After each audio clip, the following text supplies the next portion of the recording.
જય હનુમાન દાદા.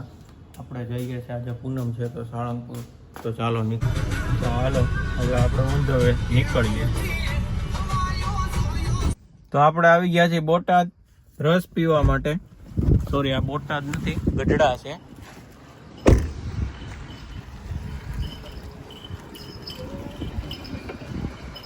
આપણે ક્યાં રસ પીવા ઊભા છીએ?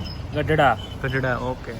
આપણે ક્યાં રસ પીવા ઊભા છીએ? રસના શીશોડે નો ટેસ્ટ જણાવજો તમે. સારો છે. રજો છે. કેવો છે ભાઈ? સારો છે. આપણે હવે રસ પી લીધો છે. તમારે પીવો હોય તો તમે ઘરે જઈને પી લેજો. ચાલે તું. તો આપણે આવી ગયા છીએ કાજીભાઈ ત્યાં. ક્યાં છે કાજીભાઈ? કાજીભાઈને બોલાવો તો. કેવા છે બટેકા? સારા છે.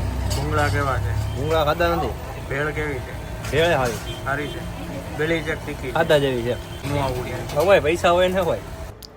તો આપણે ફાઇનલી સાળંગપુર પહોંચી ગયા છીએ. હવે ગાડી પાર્કિંગ કરીને અંદર મંદિરના પટાંગણ તરફ પ્રસ્થાન કરીએ. તો ચાલો આગળ જોઈએ.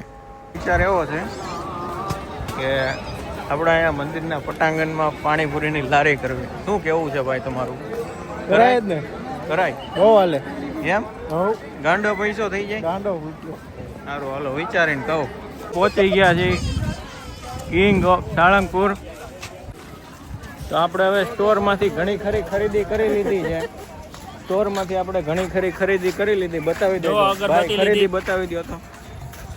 5-7 હજાર રૂપિયાની ખરીદી કરી લીધી છે. હવે આ બધું ડેકીમાં મૂકવા જાય છે. ભાઈએ 1.5 લાખ રૂપિયાનું કડું લીધું છે. અભી મજા આયેગા ના ભીડો. કડાવાળા ભાઈને જોયા ને, હવે આ ભાઈનું કડું આપણે ગાડીમાં મૂકવા જઈએ છીએ. અમે બધા કડું ગાડીમાં મૂકવા જઈએ છીએ. હા ભાઈ, 5 લાખનું કડું લીધું છે. 5ની પાણીની બોટલ જરૂર હતી તો 10ની લઈને. તમે શું કહેવા માંગશો એ બાબતે? ઈ પ્રેમ છે સાહેબ. અમે ચારે લાઈન લોઢા જેવું ટ્રાફિક છે. તમે કઈ કહેવા માંગશો?